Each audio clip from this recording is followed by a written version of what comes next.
জি ভাইয়া, আমার প্রশ্ন আসলে আমার ইসলামিক বিষয়ে আমার ৩টা প্রশ্ন আছে। আর আরেকটা কথা শেয়ার করতে চাই সেটা একটু আগে বলি। আমার কথা কি শোনা যাচ্ছে ভাইয়া? পরিষ্কার।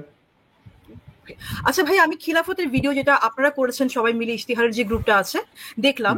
তো ভিডিওটা যখন দেখছি মানে অবভিয়াসলি খুব মজা লাগছে। এটা একটা ঐতিহাসিক ব্যাপার-স্যাপার আছে এখানে, হ্যাঁ? যেভাবে আমরা ইতিহাসের গল্প দেখি।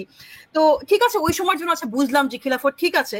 কিন্তু ভাইয়া এখন যদি ইটালিয়ানরা বলে যে আমি রোমান এম্পায়ার ব্যাক চাই, জুলিয়াস সিজার ব্যাক চাই, তো এইভাবে যখন এই যে এখন যে খিলাফত চাওয়া হচ্ছে, যারা এখানে মুসলিম ভাইয়ারা যারা দেখছেন, বাপুরা দেখছেন, তাদের কাছে আমার প্রশ্ন হচ্ছে যে আমরা অবভিয়াসলি মানে পাস দেখতে মজা লাগে, ইতিহাস শুনতে মজা লাগে, অনেক মারধর আলেকজান্ডার করেছেন, বাট এখন যদি গ্রিস এসে বলে যে আমরা আলেকজান্ডারের যুগ ফেরত চাই, আপনারা যখন বলেন যে আমরা ইসলামিক শাসন ফেরত চাই, কথাটা অনেকটা সেরকম লাগে আমার কাছে। যে ঠিক আছে, ওই সময় গ্লোরিফাইড ছিল, সবাই সবাইকে মারতো, নারীদেরকে বা দাস হিসাবে নেওয়া হতো।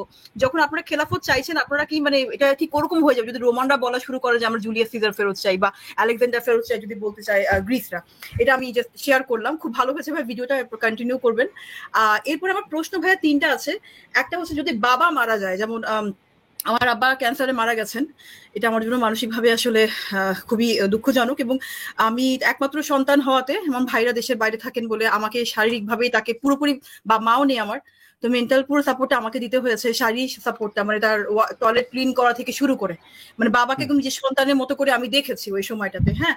এরপরে আসলে যখন আমার বাবা মারা গেলেন, তখন হচ্ছে যে আমাকে আমার আত্মীয় স্বজন যারা ছিলেন বা যারা হুজুর, যারা অবভিয়াসলি মারা গেছেন, তো আমাকে কেউ সেখানে মানে আমাকে বললেন যে আমি আমার বাবার লাশ নাকি দেখা আমার জন্য হারাম, এবং গোসলের সময় আমি থাকতে পারবো না। তা আমি ৩টা বছর যে মানুষটার পুরো বিছানার সব দায়িত্ব আমি নিলাম আমার সন্তানের মতো, তাকে আমি দেখতে পারবো না। ইসলামে আসলে এরকম, আমি খুব একটা ধার্মিক মানুষ নই, এবার আমি জানতে চাই যে এটা কি আসলে ক্লিয়ার কিনা, সত্যি কথা কি এটা, যে সত্যি যে বাবার লাশ আমি দেখতে পারবো না গোসল করানোর সময়, বা আমি তদারকি করতে পারবো না? হ্যাঁ, মাসুদ যারা ভাই, মানে জি মাসুদ ভাই, এই প্রশ্নটা আগে নিয়ে নেই। মাসুদ ভাই, এই ইসলামের বিধান কি বলে? না, এটা প্রথম কথা, যে যারা বলেছে যে আপনি মেয়ে হওয়া সত্ত্বেও বাবার লাশ আপনি দেখতে পারবেন না, তারা ভুল বলেছে। এটা দেখা নিষিদ্ধ, নাজায়েজ না। তবে ক্ষেত্র বিশেষে বলা হয়, ইসলামী শরিয়া আইনের ফতোয়া এরকম যে যেহেতু মেয়েদের মন একটু দুর্বল হয়, সুতরাং মেয়েরা যদি তাদের বাবা কিংবা হাজবেন্ডের লাশ দেখলে তারা কান্নাকাটি করতে পারে, সেজন্য তাদের না দেখতে দেওয়া উচিত, এরকমটা বলা হয়। কিন্তু এটা একেবারে হারাম দেখা যাবেই না, ব্যাপারটা সেরকম কিন্তু না। আর এমন কথা শুনেছি যে স্ত্রী যদি স্বামী মারা গেলে নাকি স্ত্রী লাশ দেখা তার জন্য হারাম হয়ে যায়, স্বামী নাকি আর তখন তার স্বামী থাকে না মারা গেছে বলে। এই কথাটা কতটুকু যৌক্তিক বা না, ইসলামে? এটা ভুলভাল। না, এটা ইসলামের ফতোয়া না। এটা, হ্যাঁ, এটা আচ্ছা সমাজের মধ্যে, সমাজের লোকেরা নিজেরা নিজেরা কিছু ফতোয়া বানায়। এটা সেরকমই একটা ফতোয়া। ভাইয়া, এবং আমার আরেকটা প্রশ্ন আছে, সেটা হচ্ছে যে ভাইয়া ওই যে কুকুর বিড়ালের ব্যাপারটা, যে কুকুর পালা হারাম কেন হবে, কিংবা কুকুরের সামনে মানে মানে এটার ফতোয়া কি, বা এটার হাদিস কি, সহি হাদিস কি, কি বা কি, এগুলো যদি একটু আমাকে বলতেন কুকুরের ব্যাপারটা। হ্যাঁ, কুকুরকে ইসলামে কুকুর এবং শূকরকে নাপাক প্রাণী হিসেবে বিবেচনা করা হয়, এবং জি, নাপাক প্রাণী এবং কুকুরকে ঘৃণিত প্রাণী হিসেবে ইসলামে চিহ্নিত করা হয়েছে। কারণটা কি ভাইয়া, সুতরাং কোনো রেফারেন্স? মোহাম্মদের ভাষ্য, মোহাম্মদ বলেছে কুকুর হচ্ছে নাপাক জিনিস খায়, এবং আল্লাহ কুকুরকে নাপাক হিসেবেই তৈরি করেছেন। আর আচ্ছা কুকুরের সাথে শয়তান ভর করে বেশি, কুকুরের কাছে নাকি শয়তান থাকে বেশি, এটা মোহাম্মদ বলেছে। আর কুকুর পালন করা ইসলামে হারাম। কুকুরকে ঘরের মধ্যে রাখা বা ঘরের মধ্যে ঢুকানো, বিছানায় একসাথে কুকুরকে নিয়ে শোয়া, এটা ইসলামে সম্পূর্ণরূপে হারাম। আর কুকুর পালন করার কয়েক কিছু শর্ত সাপেক্ষে জায়েজ আছে কুকুর পালন করা। সেই শর্তগুলো একটা হচ্ছে আপনার ঘর পাহারা দেওয়ার জন্য, কিন্তু সেক্ষেত্রেও শর্ত হচ্ছে কুকুরকে ঘরের মধ্যে ফ্যামিলির সদস্যদের মতো রাখা যাবে না, যেটা ইউরোপিয়ানরা করে বা আমেরিকানরা করে। দ্বিতীয়ত, কুকুর আপনার জমি পাহারা দেওয়ার জন্য আপনার কুকুর পালা জায়েজ আছে। আর তৃতীয়ত হচ্ছে শিকার ধরে আনা, মানে কুকুর দিয়ে ধরুন যে কোনো খরগোশ বা অন্য কোনো শিকার ধরে আনা, এই শিকার করা, ঘরবাড়ি পাহারা দেওয়া কিংবা জমি পাহারা দেওয়া, এই 3 কাজের বাইরে কুকুর লালন পালন করা একেবারেই জায়েজ নেই, সম্পূর্ণরূপে হারাম। ভাইয়া, আরেকটা প্রশ্ন হচ্ছে যে আমি একটা হাদিস পড়েছিলাম অনেক আগে, সেটা হচ্ছে যদি স্ত্রী শারীরিক সম্পর্ক করতে অনাগ্রহ প্রকাশ করে তার স্বামীর প্রতি, সেক্ষেত্রে নাকি ফেরেশতারা এসে তাকে লানত করে। তো ভাইয়া, সেই ক্ষেত্রে যদি কোনো স্বামী, যেহেতু ইসলামে 4টা বিয়ে জায়েজ করা আছে, যে আচ্ছা মানলাম সব নিয়ম কানুন মেনেই তিনি 4টা বিয়ে করেছেন, 4 স্ত্রীকে তিনি খুব সুখে রাখছেন, কিন্তু যদি এমন হয় যে যেহেতু নারীদের মানে সেক্সুয়াল সাইকেলটা তো এক এক সময় খুব বেশি হাই থাকে, ধরেন 3 জনেরই এবার 4 জনেরই সেম সাইকেল পড়ে গেল, এবং একজন স্ত্রী বললেন যে আমি মানে আমিও চাই, আমি এখন 4 জনের সাথে তো আর সম্ভব না সাধারণ দৃষ্টিভঙ্গি থেকে চিন্তা করতে গেলে। তো সেই ক্ষেত্রে ভাইয়া, তো যদি স্ত্রী যদি স্যাটিসফাইড না হয় হাজবেন্ডের দ্বারা, তো সেই ক্ষেত্রে ইসলামে কোনো বয়ান বিধান কি আছে? মানে ফেরেশতারা তখন কি করবে? যেহেতু হাজবেন্ডের ক্ষেত্রে তো ওয়াইফের ক্ষেত্রে লানত করবে, বাট হাজবেন্ডের ক্ষেত্রে কি হবে ব্যাপারটা? সেক্ষেত্রেও ওয়াইফকেই লানত করবে, কারণ ওয়াইফের ক্ষেত্রে তো মানে ধরুন স্ত্রীর ডিজায়ার আছে কিন্তু হাজবেন্ড তার ডিজায়ারটা ফুলফিল করতে পারছে না, বা হাজবেন্ড হয়তো এই মুহূর্তে স্ত্রীকে সময় দিতে পারছে না, তখন স্ত্রী যদি হাজবেন্ডকে জোরাজোরি করে তাহলে স্ত্রীর উপরেই লানত আসবে। কারণ তখন তুই তখন স্ত্রীকে বলবে তুই তো লুচ্চা, এত এত এত তো চাহিদা থাকবে কেন, এত ডিজায়ার থাকবে কেন, অপেক্ষা কর, ধৈর্য ধর। আচ্ছা আর ভাইয়া, তাহলে এরপরে আপনি হ্যাঁ জি, থ্যাংক ইউ এরপর ভাইয়া। আপনি যে আরেকটা জিনিস বললেন যে পুরুষ যদি তার স্ত্রীকে বিছানায় চায় আর স্ত্রী যদি অস্বীকার করে তাহলে সেক্ষেত্রে আল্লাহ ফেরেশতারা লানত করে। এখন দেখুন ইসলামের দৃষ্টিভঙ্গি অনুযায়ী কিন্তু এটা সঠিক। অ্যাজ এ হিউম্যান বা অ্যাজ এ হিউম্যানিস্ট বা অ্যাজ এ ফেমিনিস্ট আমি এটাকে এর সাথে এটা চরমভাবে নিন্দা করি মোহাম্মদের এই বর্বর আইনকে।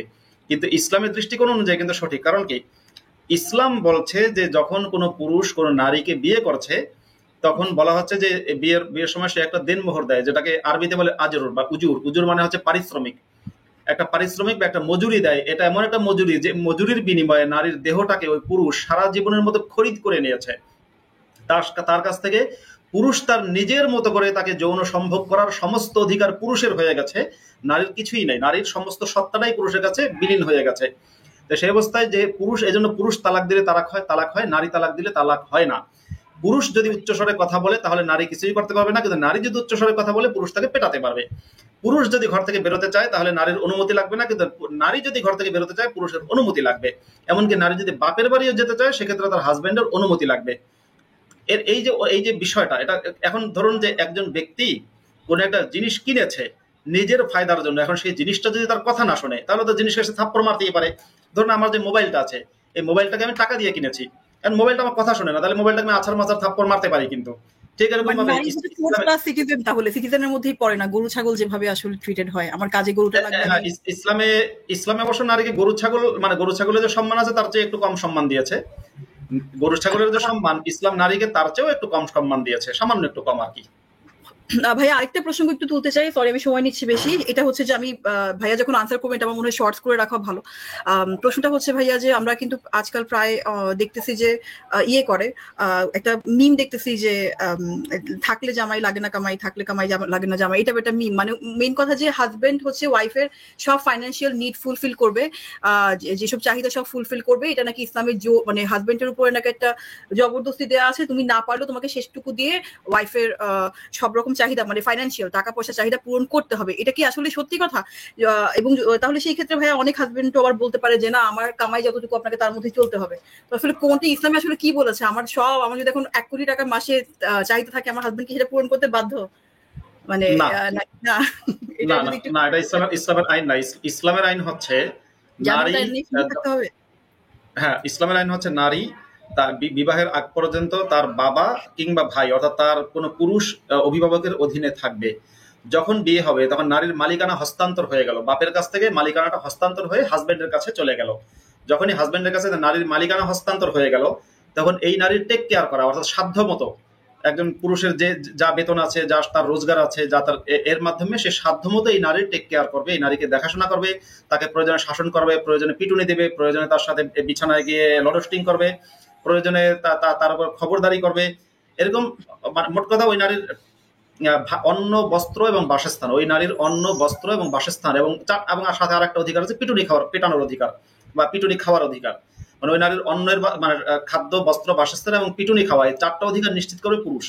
অর্থাৎ যদি সেই নারী কোনো অন্যায় করে তখন ওই নারীর পিটুনি খাওয়াটা ওই নারীর অধিকার as per Islamic law. Islamic law হচ্ছে যে ওই নারীর পিটুনি খাওয়াটা অধিকার, ওই অধিকারটাও পুরুষ তখন বাস্তবায়ন করবে। এখন সত্যি বলতে আমাদের দেশের অনেক নারীরা কিন্তু ওই অধিকারটাও চায় যে তুমি হাজবেন্ড তুমি আমার পেটাও না কেন। মানে কিছু নারী এত বেশি ওই ইসলামিক সাইকো যে না পেটালেও সে কিন্তু মন খারাপ করে, পেটায় তুমি আমার পিটুনি দিলা না, এটা খুব অন্যায় করেছো, খুবই অন্যায়। এমনকি আমরা তো দেখি রাস্তাঘাটে ব্যানার নিয়ে আসে যে আমি বস্তাবন্দি হয়ে থাকতে চাই, নারীদের আবার কিসের সম্পত্তি, নারী থাকবে পণ্য হয়ে, এগুলো খুবই দুঃখজনক ব্যাপার। আচ্ছা ভাইয়া ধন্যবাদ আপনাদেরকে, অনেক ধন্যবাদ বর্ণালী। আপনি নারী শক্তি, আমরা সবসময় এটা বলি যে নারী শক্তি সবচেয়ে বড় শক্তি। আপনারা যুক্ত হয়ে আমাদেরকে প্রশ্ন করবেন, আমরা নিশ্চয়ই আপনাদের এই প্রশ্নগুলো রেকগনাইজ করার চেষ্টা করবো। অনেক ভালো থাকবেন বর্ণালী। জি আপনিও ভাইয়া। আমি যুক্ত করছি আয়রন, আপনি আছেন। হ্যালো, আমার কথা শোনা যাচ্ছে কি? হ্যাঁ, শোনা যাচ্ছে। হুম। হ্যাঁ, বলছিলাম আমি এই আপনাদেরকে প্রশ্নটা করার আগে কিছুটা বলে নিই যে অধুনা বাংলাদেশ এবং পাকিস্তানে মুসলমানেরা আসার আগে বা ইসলাম আসার আগে তো ধরুন মূলত হিন্দু আর বৌদ্ধদের বাস ছিল। তো যেটা বলা হয়, যে ন্যারেটিভটা চালানো হয় সেটা হলো যে মূলত হিন্দুদের মধ্যে বর্ণ প্রথা ব্যাপারটা ছিল, এবং বর্ণ বিদ্বেষ ছিল উঁচু জাতির হিন্দুদের নিম্ন বর্ণের হিন্দুদের প্রতি। তো সেই কারণে সেটা একটা ধরা হয় যে একটা বড় কারণ, যেই কারণে একটি সংখ্যাগরিষ্ঠ মানুষ তারা মুসলমান হয়ে যায়। আমার কথাটা হচ্ছে, আজকে আমি জানি না যে দানিশ কানেরিয়া নামের একজন পাকিস্তানি ক্রিকেটার, আপনার তার নাম শুনেছেন কিনা জানি হ্যাঁ, না, জানি। তিনি একজন হিন্দু ক্রিকেটার ছিলেন। হুম, হুম, হ্যাঁ, তিনি বলেছিলেন যে সে কিন্তু একজন ক্রিকেটার, একজন সেলিব্রিটি ক্রিকেটার, হুম, পাকিস্তানের হয়ে খেলেছেন এবং প্রবাবলি সবচেয়ে second largest wicket taker as a spinner hmm, পাকিস্তানে। হুম, তো সেই দানিশ কানেরিয়া তিনি বলছিলেন, এবং এটা শোয়েব আখতারও স্বীকার করেছেন, যে তারই একজন মানে সহ খেলোয়াড়, তার নাম সালিম মালিক, সে একসাথে খেতেন না, তার ছায়া পর্যন্ত মারাতে চাইতেন না। মানে আমি নিজে আর কি ভাবছিলাম এটা, যে এটা তো অনেকটা সেই একই রকম হয়ে গেল তাহলে। মানে ইসলাম কি সত্যি সত্যি আর কি মানে মানুষকে এক করতে পেরেছে, বিশ্ব মানবতার কথা বলতে পেরেছে? এই যে একটা ন্যারেটিভ এখানকার, ধরুন আমি তো ভারত থেকে বলছি, আচ্ছা, ভারতের আয়রন ভাই, যারা আর কি ধরুন। আপনার আপনার সরি, আমি একটু ইন্টারাপ্ট করছি, আপনাকে শেষ করতে দিচ্ছি না। আপনি যে প্রশ্নটা করলেন, ইসলাম কি সবাইকে এক করতে পেরেছে, এই প্রশ্নটা শুনে আমি একটু হাসলাম এই জন্য, আপনি যদি আমাকে বলেন যে মাসুদ্দা, পায়খানা কি সুগন্ধ ছড়াতে পেরেছে, মানুষের গু যেটাকে আমরা বলি পায়খানা কি সুগন্ধ ছড়াতে পেরেছে, এটা বললে যেমন আমি এটা আপনি প্রশ্ন করলে যেমন হাসতাম, একইভাবে আমি যখন বলেন ইসলাম কি সবাইকে এক করতে পেরেছে, শোনার পরে আমি হাসছি। না, কারণ কেন পায়খানা প্রশ্নটা যেমন করছি? কোনোদিন সুগন্ধ ছড়াবে না। আচ্ছা, মানে মানে ব্যাপারটা দাঁড়ায় যে আমি এটা কেন এটা খুব প্রশ্নটা করছি সেটাও বলছি। খুবই হাস্যকর। আয়রন, এখানকার যারা আয়রন, আর কি বামপন্থী, আয়রন। তারা, হ্যাঁ, আচ্ছা, আপনি বলুন। শুনুন, প্রসঙ্গ আচ্ছা, বলুন। হ্যাঁ, একটাই থেকে আপনি সংক্ষেপে যদি প্রশ্নটা করেন, ব্যাখ্যা না করে, তাহলে সুবিধা হয় আমাদের জন্য। ইসলাম আসলে একত্রিত কাউকে করতে না, পারেনি, হাজারো মত আছে ইসলামিক দলগুলোর মধ্যে, এবং এটা মোহাম্মদের সময় থেকে, এই যে মোহাম্মদ বেঁচে থাকা অবস্থায় কিছুটা শান্ত ছিল, মরার পরে তো সেই রক্তক্ষয়ী যুদ্ধ, যেটা আপনারা খিলাফতের ইতিহাস থেকে জানতে পারবেন। তো এটা এখন পর্যন্ত ক্রমবর্ধমান, গোত্র ভাগ হতে। না, এইখানে আমি আসলে ভারতের পশ্চিমবঙ্গ থেকে বলছি, এবং এখানে আমি আপনাকে বলছি একটা ন্যারেটিভ চালানো হয় যে এই ইসলামের মধ্যে হিন্দু ধর্মে যেরকম বর্ণপ্রথা আছে, ইসলামের মধ্যে সেই ধরনের বর্ণপ্রথা নেই, এবং সেটা সাধারণত এই ধরুন যারা বামপন্থী মনস্ক বা বাম ঘেঁষা যারা, তারা এই ন্যারেটিভটা চালানোর চেষ্টা করে।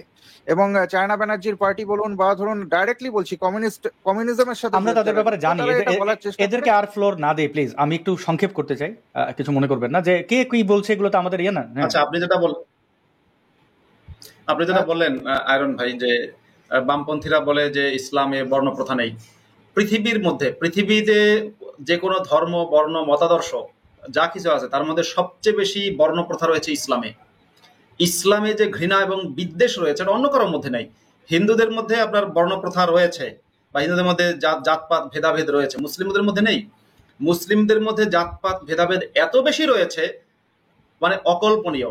যেমন প্রথমত মুসলিম ভেদাভেদ, মুসলিমদের ভেদাভেদ অত্যন্ত ভয়ঙ্কর। নারী এবং পুরুষে, পুরো নারী জাতি এবং পুরুষ জাতির মধ্যে ভেদাভেদ। এবং মুসলিম নারী এবং মুসলিম পুরুষের মধ্যে ভেদাভেদ। মুসলিম পুরুষের অনেক সুবিধা আছে, মুসলিম নারীর অনেক অসুবিধা। মুসলিম পুরুষ অনেক কিছু পারে, মুসলিম নারী অনেক কিছু পারে না। মুসলিমে অমুসলিমে ভেদাভেদ। তো বর্ণ বিদ্বেষ, বর্ণ প্রথা, ঘৃণা, অসহিংসতা, বৈষম্য ইসলামের চেয়ে বেশি আর কিছুর মধ্যে নেই।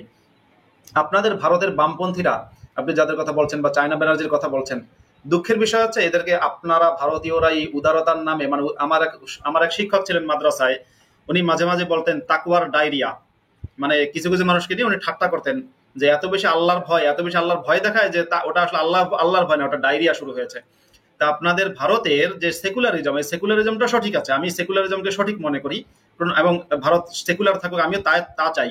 কিন্তু সেটার জন্য সেকুলারিজমের ডায়রিয়া না হয়, যে আপনাদের ভারতীয়রা যেভাবে আপনারা চায়না ব্যানার্জির মতো উগ্র জঙ্গিকে বা বিভিন্ন ইসলামপন্থীদেরকে যেভাবে গ্লোরিফাই করার চেষ্টা করে ভারতীয়রা যেভাবে আপনার কি বলে চীনপন্থীদেরকে গ্লোরিফাই করার চেষ্টা করে, বা যখনই কোনো ইসলামিক সন্ত্রাসী হামলা হয় তখন আমি দেখলাম এই যে আপনাদেরই ভারতের টিভি চ্যানেল এবিপি আনন্দ চ্যানেলের যে জনপ্রিয় যে সঞ্চালক এবং এবিপি আনন্দের একজন শীর্ষ ব্যক্তিত্ব সুমন বলছেন যে ইসলাম এগুলো শেখায় না, ইসলাম সন্ত্রাস শেখায় না। এই যে ন্যারেটিভ গুলো আপনাদের, এটা কি মানে কেন আপনারা কি ইসলামের হাতে, মানে ভারতীয় ইসলামের হাতে আরো বেশি বাস খেতে চান? মানে এই জন্য আমার এক ইমাম বন্ধুর কথা মনে পড়ছে। আমার এক ইমাম বন্ধু, মানে সে মসজিদের ইমাম কিন্তু সে নাস্তিক।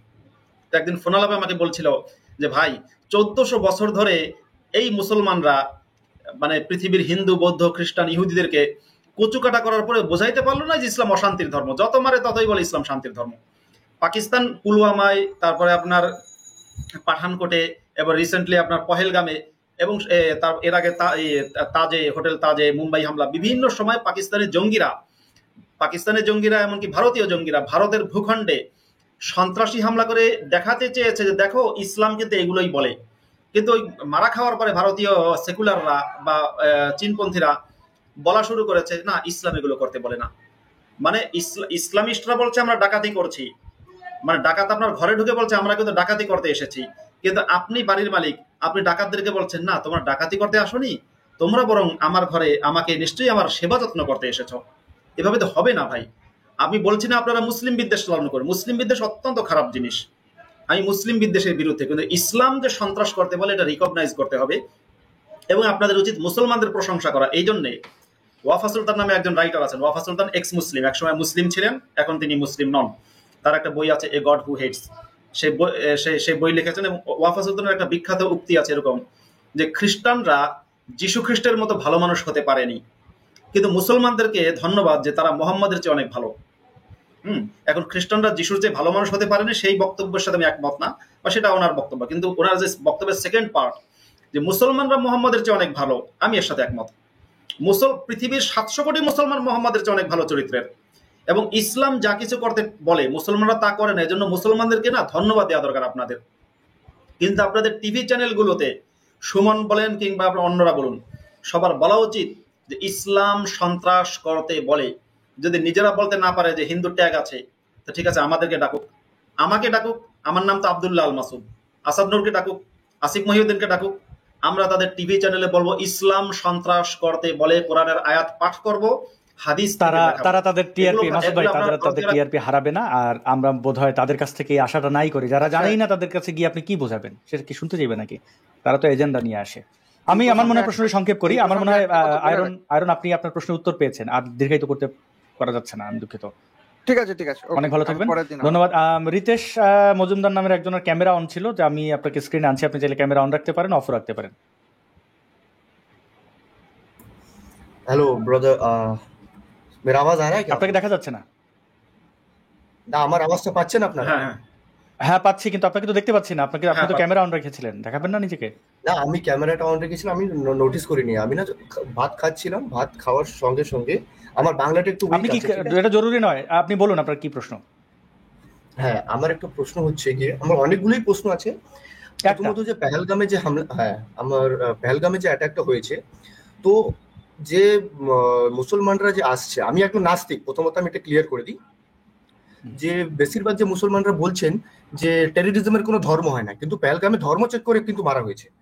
ইভেন কি প্যান্ট খুলে চেক করা হয়েছে যে মানে যে মুসলমানই যেটা করে সেটা আছে কিনা, কালমাও পড়তে বলা হয়েছে। যখন কোনো কিছু ভালো হয় তখন মুসলিমরা ক্রেডিট নেওয়া শুরু করে দেয় যে অমুক লোক যে ভালো কাজ করছে সে একজন মুসলমান ছিল। যখন আমাদের ভারতবর্ষে প্রেসিডেন্ট ছিলেন ডক্টর এপিজে আব্দুল কালাম, যে এপিজে আব্দুল কালাম মুসলমান ছিলেন, তখন কিন্তু এটা বলছেন না যে পলিটিক্স হ্যাজ নো রিলিজিয়ন, সেটাকেও কিন্তু একসেপ্ট করছেন না। তো আমার প্রশ্ন হচ্ছে যে জাকির নায়েক একটা যে আয়াত আছে শায়দ চ্যাপ্টার নাম্বার 9 ভার্স নাম্বার 5 এরকম কিছু, একটু maybe I am wrong, correct me if I am রং। তো ওইখানে সংক্ষেপে প্রশ্নটি করুন। হ্যাঁ, ওইখানে যে উনি বলছেন যে কোরআন কখনোই টেররিজমকে প্রমোট করে না, ওটাকে যে ব্যাখ্যাটা উনি দিয়েছেন ওই আসল ব্যাখ্যাটা কি আমি সেটা জানতে চাই। উনি যে ব্যাখ্যাটা দিয়েছেন, জাকির নায়েককে কোট করলেন, কি ব্যাখ্যা দিয়েছেন আমরা তো জানি না। আপনি প্রশ্নটা সংক্ষেপে করুন, আপনি কি জানতে চান? জাকির নায়েক কি বলেছে তাও বলতে পারছেন না, কি করে বুঝবো কোন ব্যাখ্যা সে দিয়েছে জাকির নায়েক? না, আমার প্রশ্ন হচ্ছে যে জাকির নায়েক যে একটা আয়াত আছে, আয়াত নাম্বার 5, কোন আয়াত, কি বলছে সেখানে, কি বলছে? মুশরিকদের ধরে মারো, যেখানে পাও আচ্ছা, সেখানে না সে মারো। আয়াতটা আমি জানি। হ্যাঁ, তো হ্যাঁ, উনি না, ঠিক বলেছেন আছে, আমি there was আয়াতটা a বুঝতে treaty। পেরেছি। চ্যাপ্টার নাম্বার 9 আয়াত নাম্বার 5। হ্যাঁ হ্যাঁ হ্যাঁ হ্যাঁ, হ্যাঁ, হ্যাঁ, তো মুশরিকদের ধরে মারো। হ্যাঁ। উনি বলেছেন যে there was a treaty, জুইশদের সঙ্গে একটা ট্রিটি ছিল, সেই ট্রিটিটা যখন জুইশরা ভেঙে দেয় তখন 4 মাসের জন্য সময় দেয়, তারপরে অ্যাটাক করে, সেই জিনিসটা বলছে। সেটা কি সঠিক? সেই প্রশ্নটা আমরা জানতে চাই।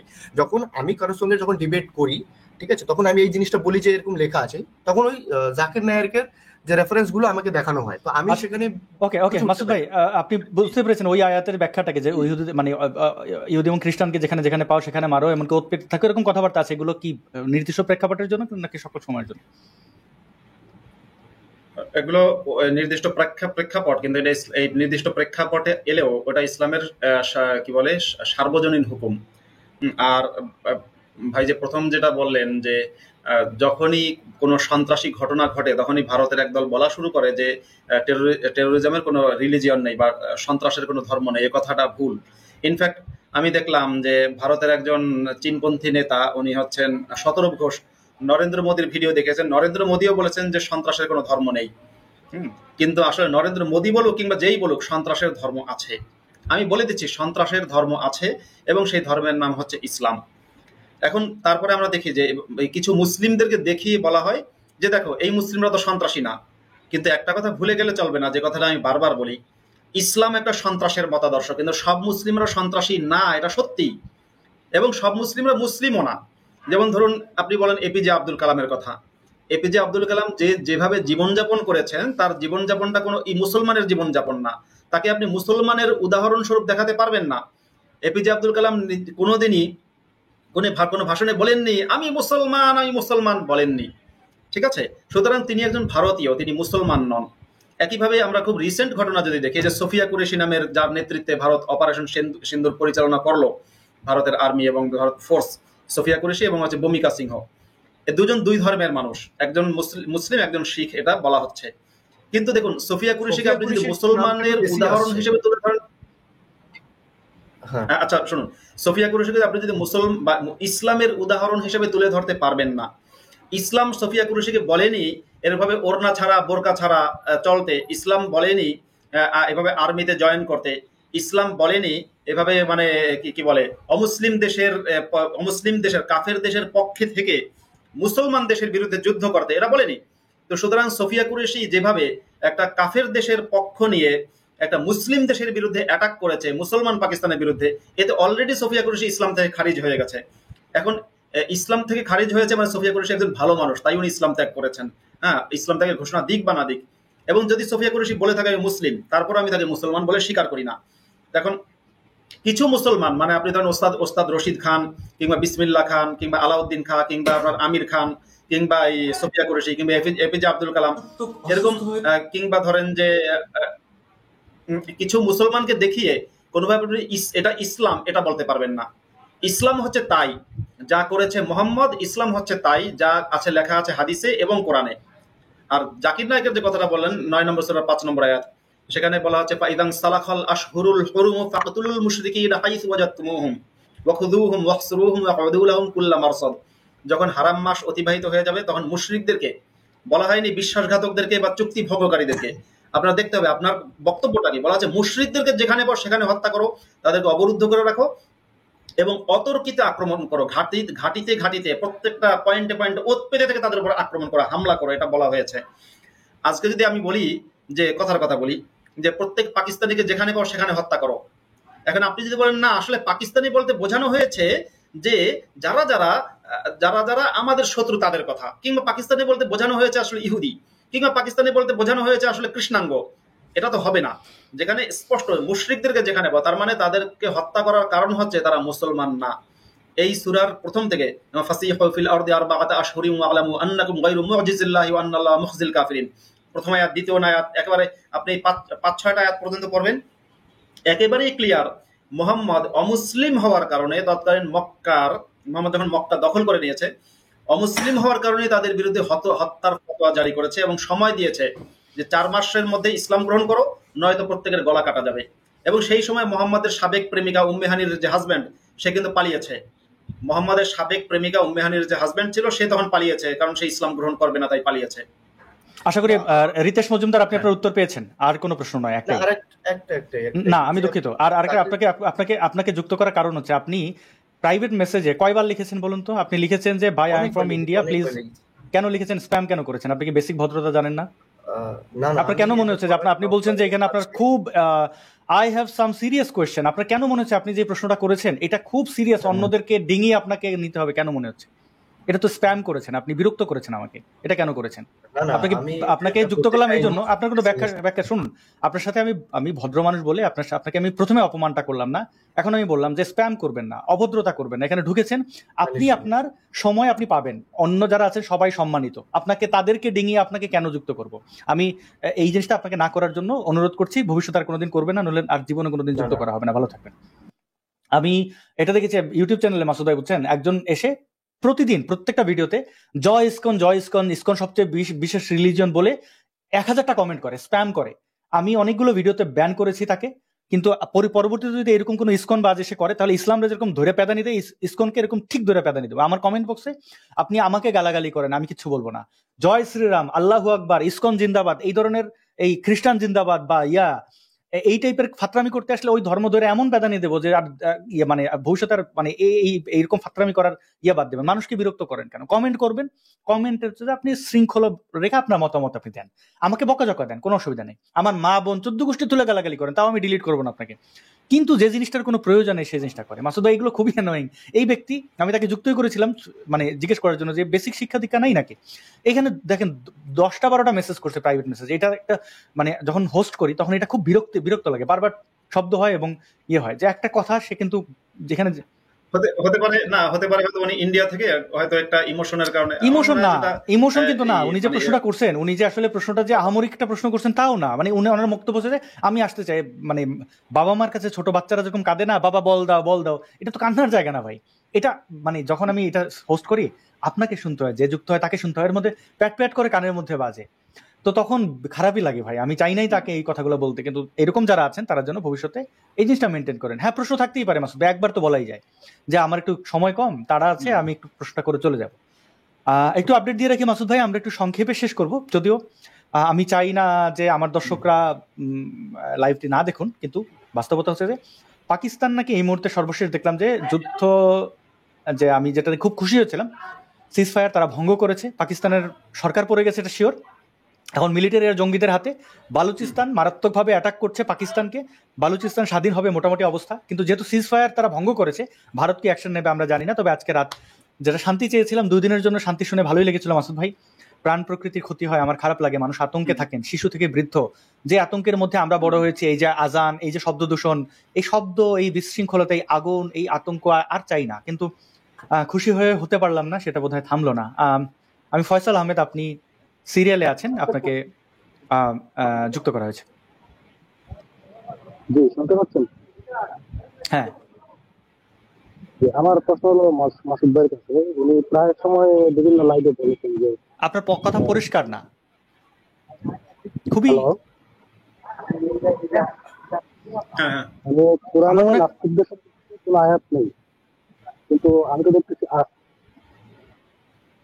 কোরআনে নাস্তিকদের ব্যাপারে আয়াত আছে, আপনি দেখেছেন কোনটা? যেমন সূরা আম্বিয়া আছে, আমি আয়াত নাম্বারটা বলতে পারতেছি না, যে অবিশ্বাসীরা ভাবিয়ে দেখে। এখানে অবিশ্বাসী বলতে কাদের বোঝানো? অমুসলিমদের অবিশ্বাসী। অবিশ্বাসীরা কি ভাবিয়ে দেখে না? আমি আকাশমণ্ডলী মানে কিরকম একটা আছে, বাংলা অর্থ হচ্ছে এইটাই। এখানে অবিশ্বাসী বলতে কি নাস্তিকদের বোঝানো হয়? অবিশ্বাসী তো অমুসলিমদের বলা হয় কোরআনে। মানে আল্লাহ মুহাম্মদ তো ইসলাম ছাড়া আর কোনো ধর্মকে করে নাই, যে বলে না মুশরিক, যারা মুসলমান না তাদের মুশরিক বলে। আপনারা কি অমুসলিমদেরকে অমুসলিম বলা হয়েছে কোরআনে? না, মানে ওইভাবে ইন জেনারেল সবাই। আচ্ছা, অবিশ্বাসের আরবি প্রতিশব্দটা কি ভাই? আপনি যে আয়াতটা বলছেন সূরা আম্বিয়ার, সেখানে অবিশ্বাসের আরবি প্রতিশব্দটা একটু বলবেন আমাকে? জানি না, আমি তো বাংলা দেখি। আরবি অবিশ্বাসের, আর যে অবিশ্বাসী শব্দটা আপনি মাসুদ ভাই ওটাতে যাবই না, কারণ উনি তো স্পেসিফিক আয়াতটা বলতে পারতেছেন না। কিন্তু আপনি যে আয়াতের কথা বলছেন, আয়াতটা বলুন। আয়াতটা বলুন, আমি আপনাকে আয়াতটা বের করে দেখাচ্ছি। সূরা আম্বিয়া তো আয়াত না ভাই। আয়াত নম্বর কত? 33 নম্বর আয়াত। 33 নম্বর আয়াত, সূরা আম্বিয়ার 33 নম্বর আয়াত। আচ্ছা, তাহলে আপনি একটু লাইনে থাকুন, আমি আপনাকে সূরা আম্বিয়ার 33 নম্বর আয়াতটা আমি আপনাকে 30 নম্বর দেখাচ্ছি। আয়াত, 30। ঠিক আছে? অবিশ্বাসীরা যদি দেখে না যে আসমান ও জমিন একসঙ্গে সংযুক্ত ছিল, হ্যাঁ, অতঃপর আমি উভয়কে আলাদা করে দিলাম এবং আমি পানি দ্বারা সব জীবন্ত জিনিস আচ্ছা এবার দেখতে পাচ্ছেন। আচ্ছা আসাদ ভাই, আমি কি আপনি স্ক্রিন দিতে শেয়ার পারেন, আমি কি দেখাবো? এই hadith.com থেকে আমি বের করছিলাম, কোনটা করব? না? আচ্ছা আচ্ছা আচ্ছা, হ্যাঁ দেখাতে পারেন। এখানে ঠিক তো আছে, ঠিক যারা আছে। কুফরি করে তাদের কথা বল। হ্যাঁ আচ্ছা আচ্ছা ভাই, এখানে আরবি, এই যে আপনি বললেন অবিশ্বাসীরা কি দেখে না, এখানে অবিশ্বাসীর আরবি প্রতিশব্দটা কি আপনি জানেন? না, এটা আমি জানি না, আমি আরবি সম্পর্কে তো আমি জানি না। আচ্ছা, এখানে আছে আওয়ালাম। হ্যাঁ, তাহলে আপনি প্রথমেই আপনি যেটা ভুলটা করলেন, আপনি একটা জিনিস জানেন না, সেখানে আপনি এসে একটা জিনিস দাবি করছেন। আপনি কি বুঝতে পারছেন আপনার মানে কি ঘটিয়েছেন? আপনি আপনি বলছেন জানি না, অথচ আপনি এখানে আমাকে চ্যালেঞ্জ করতে এসেছেন। আচ্ছা ঠিক আছে, আমি ধরলাম আপনি চ্যালেঞ্জ করে ভুল করেছেন, আপনি জানেন না, তা আপনাকে শোনেন শোনেন, আপনাকে না দুধ ভাত ক্যাটাগরিতে আমি ক্ষমা করে দিলাম, কিন্তু আপনি যে আয়াতটা নিয়ে আসলেন, আওয়ালাম ইয়ারাল্লাযীনা কাফারু, কাফেররা কি ভেবে দেখে না, যারা তারা কি ভেবে দেখে না? এবার কাফারু মানে কি আপনি জানেন? কাফারু, এখানে অবিশ্বাসী শব্দ যেটা আপনি ইউজ করছেন সেটার আরবি প্রতিশব্দ হচ্ছে কাফারু। কাফারু শব্দের অর্থ কি ভাই? আপনি বলুন। আচ্ছা, আপনি জানেন না, সেজন্য আপনি আমাকে বলতে বলছেন, আমি ঠিক আছে বললাম। বলছি কাফারু মানে হচ্ছে তারা অস্বীকার, তারা কুফরি করেছে, বা তারা লুকিয়েছে, বা তারা অবিশ্বাস করেছে, অর্থটা পরবর্তীতে নেওয়া হয়েছে। কাফরের একটা অর্থ কিন্তু কৃষি কাজ করা। কাফের শব্দের অর্থ কৃষক, আপনি সেটা সম্ভবত জানেন না, সম্ভবত জীবনে আজকেই প্রথম শুনলেন। কাফের শব্দের অর্থ হচ্ছে কৃষক। কৃষক পর্যন্ত যে জমিতে জমিতে চাষবাস করে, সেই কাফের শব্দের অর্থ কৃষক। এখন কাফারু মানে হচ্ছে অস্বীকারী। অস্বীকারী আর নাস্তিক কাকে বলে ভাই আপনি জানেন? হ্যাঁ, নাস্তিক কাকে বলে? নাস্তিক আমার তার কাছ থেকে শুনতে। ফয়সাল ভাই শুনতে পাচ্ছেন? ফয়সাল ভাই, হ্যালো, আমি আপনাদের আসলে স্পষ্ট শুনতে পাচ্ছি। আচ্ছা আপনি যে বলেন, আপনার হ্যাঁ বলছে নাস্তিক কাকে বলে ভাই? নাস্তিক আচ্ছা মাসুদ ভাই, ফয়সাল ভাই ওখান থেকে সাউন্ডে খুবই প্রবলেম করছে। ফয়সাল ভাই, আপনি একটা ভালো জায়গায় গিয়ে করবেন। আপনার দাবিটি সত্য নয়, আমরা কোরআনের আয়াত বার করে মাসুদ ভাই বলছেন, আপনি এটা শুনে নিন। মাসুদ ভাই, আপনি আর তাকে জিজ্ঞেস না করেন, আপনি বলে দেন এখানে কি আছে, মানে ওনার এখানে শব্দ। হ্যাঁ হ্যাঁ আচ্ছা, হ্যাঁ হ্যাঁ, উনি যেটা বোঝাতে চাইছেন যে কাফের মানে হচ্ছে নাস্তিক, এটা বোঝাতে চেয়েছেন সম্ভবত। দেখুন, কোরআনে আমি আবারও বলছি, কোরআনে নাস্তিকদের বিরুদ্ধে কোনো হুঁশিয়ারি নেই। কোরআনে যা হুঁশিয়ারি আছে আস্তিকদের বিরুদ্ধে। আবার বলছি, আস্তিকদের বিরুদ্ধে কোরআনের যুদ্ধের কথা আছে। মোহাম্মদ সারা জীবন যাদের বিরুদ্ধে যুদ্ধ করেছে তারা সবাই আস্তিক। যাদেরকে ইসলামের শত্রু বলা হয়েছে তারা সবাই আস্তিক, ধর্মবিশ্বাসী। যাদের বিরুদ্ধে যুদ্ধের নির্দেশ দেওয়া হয়েছে তারা আস্তিক। এমনকি বলা হয়েছে ওরা যদি গাছ কিংবা পাথরের আড়ালে লুকিয়ে থাকে, তবু সেখান থেকে বেছে বেছে তাদেরকে ধরে ধরে হত্যা করো। গাছ কিংবা পাথরের আড়ালে লুকিয়ে থাকলেও তাদেরকে সেখান থেকে ধরে নিয়ে এসে হত্যা করো। এই যে বলা হয়েছে, এটা কিন্তু আস্তিক, অর্থাৎ ইহুদিদের সম্পর্কে বলা হয়েছে। সুতরাং নাস্তিকদের বিরুদ্ধে কোরআনে কোনো আয়াত নেই, এটা আমি যে দাবি করেছি আমার দাবিটা সঠিক। নাস্তিকের আরবি প্রতিশব্দ আছে মুলহিদ। এখনো পর্যন্ত নাস্তিকের আরবি প্রতিশব্দ আছে মুলহিদ। কোরআনের মধ্যে কোনো আয়াতের মধ্যে নেই ইয়া আইয়ুহাল্লাযীনা ইউলহিদুনা বা ইয়া আইয়ুহাল্লাযীনা আলহাদু, কিংবা কোথাও নেই ইয়া আইয়ুহাল মুলহিদুন। যেমন আছে কুল ইয়া আইয়ুহাল কাফিরুন, বলো হে কাফের সম্প্রদায়। কোরআনে কাফেরদেরকে সম্প্রদায় বলা সম্বোধন করে বহু আয়াত আছে, কিন্তু ইয়া আইয়ুহাল মুলহিদুন এটা কোথাও বলা নেই। মুনাফিকদের নিয়ে বলা হয়েছে ইন্নাল মুনাফিকিনা ফিদ দারকিল আসফালি মিনান নার, কিন্তু বলা হয়নি ইন্নাল মুলহিদিনা ফিদ দারকিল আসফালি মিনান নার, বলা হয়নি। কাফের মানে কি? কাফের মানে হচ্ছে লুকানো। হ্যাঁ, তারপরে হচ্ছে কাফের মানে অস্বীকার করা। তাহলে কোরআনে যাদের কাফের বলা হয়েছে যারা অস্বীকার করে, অস্বীকার করা আর এই কি বলে নাস্তিকতা, এই দুটো এক জিনিস না। নাস্তিকরা হচ্ছে কাফের মানে কি, ইসলামে কাফের বলে তাদেরকে যারা মোহাম্মদের নবী এটাকে অস্বীকার করে। কিন্তু যারা আল্লাহকে স্বীকার করে, মোহাম্মদকে নবী হিসাবে স্বীকার করে না, তাদেরকেও কিন্তু ইসলামের দৃষ্টি অনুযায়ী কাফের বলা হয়। যে কারণে ইহুদিরা কিন্তু মুওয়াহহিদ বা একত্ববাদী। তারা এক আল্লাহর অস্তিত্বে স্বীকার করে এবং এক আল্লাহর উপাসনা করে, তারপরে ইহুদিরা কাফের। খ্রিস্টানরা তারা কি নাস্তিক? তারা নাস্তিক না, তারা ঈশ্বরে বিশ্বাস করে, তবু খ্রিস্টানরা ইসলামের দৃষ্টিতে কাফের। হ্যাঁ, তারপর হিন্দুরা, বৌদ্ধরা ইসলামের দৃষ্টিতে কাফের, কারণ তারা মুহাম্মদকে নবী হিসাবে স্বীকার করে না। সুতরাং আপনি যে বলছেন কোরআনে নাস্তিকদের কথা আছে, এই দাবিটা একটুও সঠিক না। আশা করি আপনি এই বিষয়টা নিয়ে আরেকটু পড়াশোনা করে পরবর্তীতে। অনেক ধন্যবাদ ফয়সাল আহমেদ, আপনি ছিলেন, আপনার ইন্টারনেট কানেকশনের প্রবলেম থাকা সত্ত্বেও আমরা পরবর্তী গেস্টের কাছে যাচ্ছি। ফয়সাল আহমেদ আমাদের সাথে ছিলেন।